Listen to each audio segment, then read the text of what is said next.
Hey, how do you feel about Atif Aslam? Hey, he's a fucking loser, man. How do you feel about Atif Aslam? आखिर ऐसा क्या हुआ? आखिर क्यों आतिफ असलम ने जलदा बैंड को छोड़ दिया? आखिर क्यों ये सब आतिफ असलम को इतना ऐड कर रहे हैं? इन सब सवालों का जवाब आपको आज इस वीडियो में मिल जाएगा। ऐसा क्या हुआ जो इतने एवरग्रीन सॉन्ग्स जैसे आदत, वो लम्हे, दिल हारे जैसे गाने गौहर मुमताज के साथ बनाने के बावजूद भी क्यों आतिफ असलम ने जलदा बैंड को छोड़ दिया? तो इसका जवाब आप खुद सुनिए आतिफ के अपने मुंह से। ये जरा कितने अरसे रहा band together? I think it was for good 3-4 years. और कितना म्यूजिक बनाया साथ? कह लें कि we almost made 6 to 7 songs together. और फिर अलग क्यों हो गए? अलग क्यों हो गए? इसके बहुत सारे reasons थे। सिलसिला ये था कि मेरा जो भाई था basically he was managing us और ये भी he was managing us क्योंकि he was working for a marketing company at that point in time और हमने जो मेरी बात हुई थी गौर से मैंने उसे कहा कि यार क्या करना है? I think people have really started calling us up now, they really want us, हमें शोज करने चाहिए, अब क्या करना? कहते हैं हाँ ठीक है, अपने ऐसा कर, अपने बेशक अपने भाई से बात कर ले, because I think he works for marketing company, तो उससे बात कर ले। तो मैंने बात की, उसने कहा ठीक है, I leave my job because it's quite a thing, I think full time job है तुम लोगों की, तो पैसे तुम लोग जब कुछ बनोगे तब बात कर देना। तो यू लाइक यार that's a good idea, that's fine, so he was there to.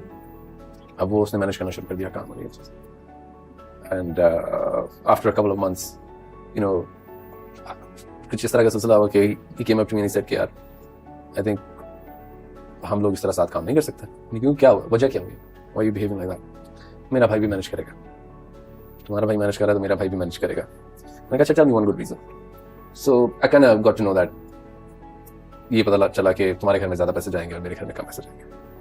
So what happened was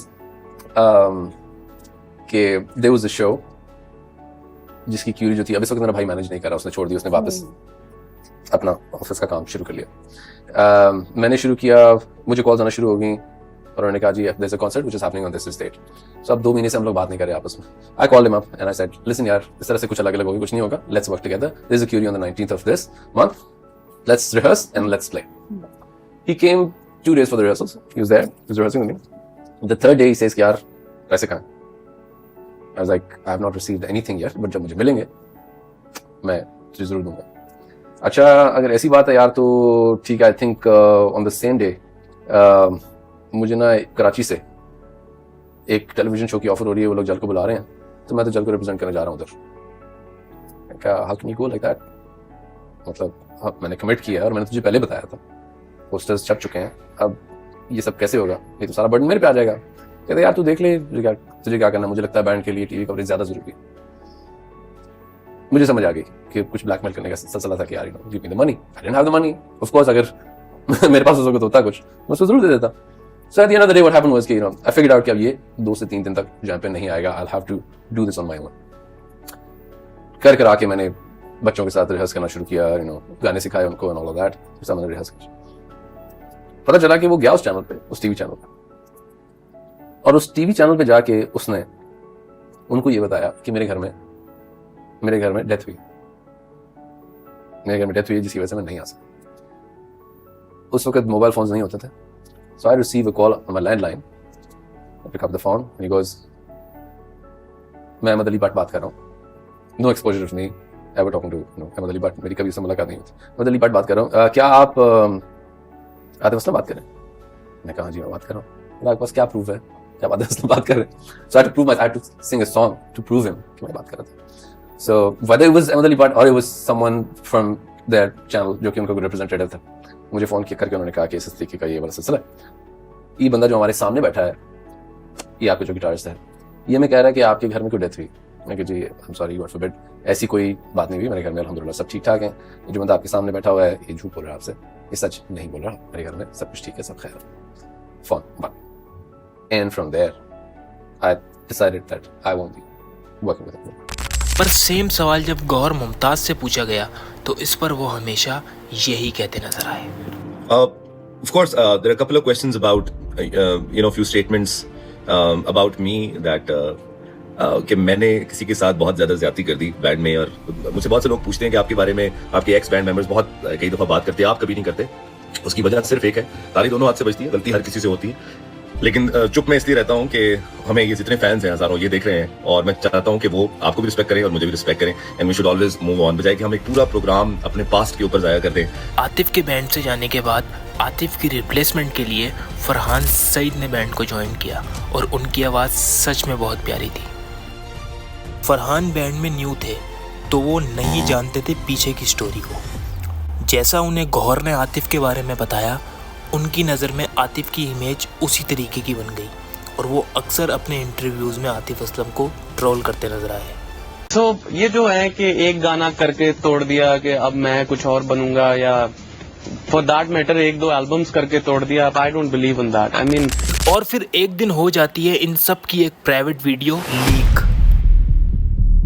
जिसमें जलदा बैंड के सब मेंबर्स गौहर, फरहान, शैजी और बाकी सब लोग आतिफ को बहुत बुरे तरीके से अब्यूज करते हुए नजर आते हैं। How do you feel about Atif Aslam? Hey, he's a fucking loser, man. How do you feel about Atif Aslam? He's a loser. Hey, catch this. Hey, catch this. He's a loser. He's a loser. How do I feel about Aslam? Can't do a band. Band of Jandu hai.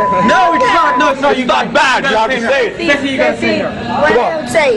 Will fuck Can't do it. Gandu. Gandu. Hey, Gandu. Mr. Shazi. Wait. ¿Cómo me pueden marcar en mi celular? Yo le puse desde área code 52 55 Atif, this is for you, man. Fuck you, man. और इतना सब होने के बावजूद भी आतिफ ने गौहर को कितना पॉजिटिव रिप्लाई दिया, देखिए। गौहर, प्लीज यार काम करते रहो और सिर्फ काम करते रहो, forget about the controversies, और कुछ नहीं मिलेगा ये सब कुछ करके।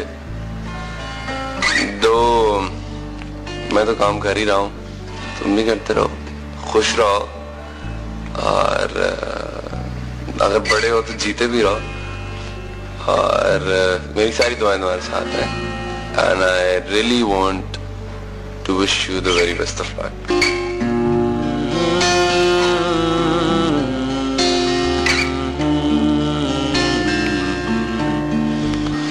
और यही सब गौहर ने फरहान के लिए भी बोलना शुरू कर दिया उनके बैंड से जाने के बाद। Farhan wanted to be Atif Aslam. Okay. By going to Bollywood and all that stuff. I used to tell him that, you know, he's Atif Aslam. Right? वो सही टाइम पे उसको गाने मिल गए। इसी तरह बहुत से सिंगर्स हैं जो ट्राई कर रहे हैं। But for you, the best platform is Jal. You know, it's a good combination, and he was lucky. But he wanted to go, and he was like, "नहीं अब मुझे जाना है." So it is very hurtful. At the same time, when you work so hard on somebody that I won't say कि वो as compared to Atif बड़ी मेहनत मैंने उस पे की थी।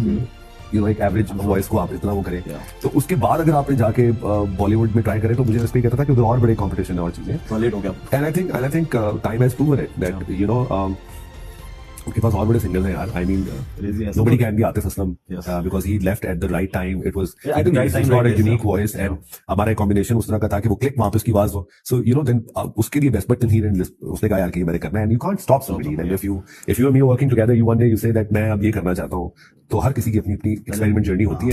यहीं से आप सबको अंदाजा हो जाना चाहिए कि कौन सही था और कौन गलत, और क्यों आतिफ असलम ने जलदा बैंड को छोड़ दिया था। पर हम सब जानते हैं कि आज आतिफ असलम को इंडिया और पाकिस्तान में ही नहीं बल्कि वर्ल्ड वाइड जाना जाता है। जलदा बैंड से आतिफ का जो मेरा फेवरेट सॉन्ग है वो है दिल हारे। आप सब अपना फेवरेट सॉन्ग कमेंट करके बताएं।